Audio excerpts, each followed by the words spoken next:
نحاول نغلق على داعش من كل مكان، وإن شاء الله نقطع رأس الأفعى. سنحيط بهم من كل مكان، ليس لهم مخرج، ليس لهم مفر، ما عليهم إلا الاستسلام، أما يموتون أو يستسلمون.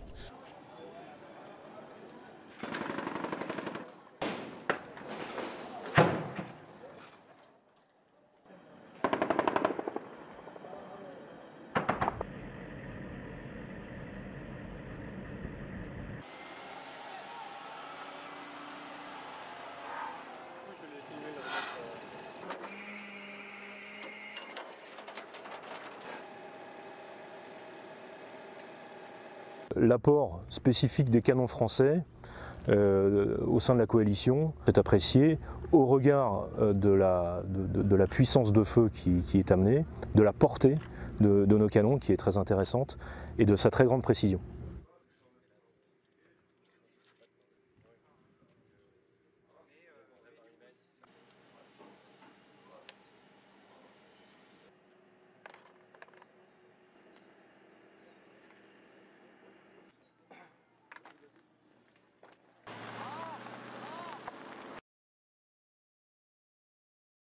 بعد الولايات المتحدة الأمريكية الفرنسيين هم لهم الدور الكبير يعني بإمداد قطاعاتنا يعني.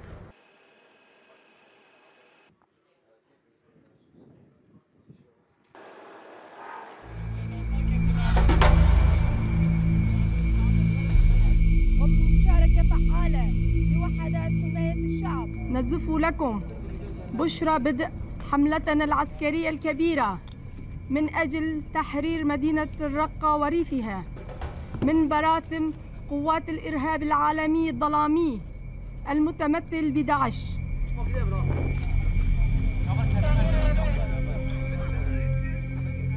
Ça sera automatiquement des forces locales qui viendront libérer Raqqa, même si les forces françaises, les forces américaines, la coalition contribuent par des frappes. À la fin de l'histoire, on sera dans du combat de rue. Et donc, ça sera une opération quand même très difficile, mais il faut la mener.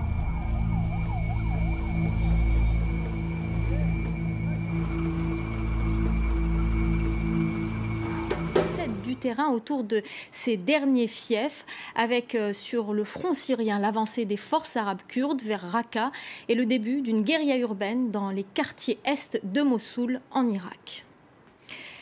Direction Saada au Yémen. Regardez à quoi ressemblait cette ville du Nord et à quoi elle ressemble aujourd'hui.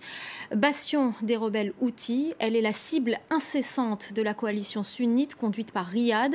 Elle est bombardée sans relâche. La ville n'est plus que poussière. Inès Olagaray. Le marché de Saada ne ressemble plus qu'à un gigantesque terrain vague. Dans les anciennes allées, les étals ont laissé la place à des amas de tôle et de pierres. Dans la vieille ville, des bâtiments centenaires ont été réduits en ruines. Rares sont les signes de vie. Depuis avril 2015, la coalition menée par l'Arabie saoudite bombarde la ville, berceau de la rébellion Houthi. L'objectif de l'offensive est la destruction totale des infrastructures. La première chose à laquelle ils ont voulu s'attaquer, c'est l'économie. Mais ce marché n'a rien à voir avec la guerre ou les Houthis. Depuis quelques mois, les frappes sont moins intenses. Certains habitants se sont risqués à revenir dans la ville, mais toutes les infrastructures essentielles ont été durement touchées. Plus de 200 écoles ont été détruites. L'ONU estime que lors des premiers mois de l'offensive, au moins 1100 bâtiments ont été détruits, poussant 40% de la population à partir. Pour la coalition, il n'y a aucun doute, la ville abrite des réserves d'armes, des camps d'entraînement outils, mais aussi nombre de leurs dirigeants. Leur chef se cacherait dans les montagnes de Maran, toutes proches. Les habitants qui ont choisi de rester ont subi les frappes aériennes incessantes. Quand les enfants entendent une porte claquer ou n'importe quel bruit sourd, ils se mettent à pleurer. Ils paniquent et ils crient. C'est l'horreur totale. Les habitants de Saada vivent la plupart du temps terrés chez eux et voient impuissants leur ville être réduite à néant.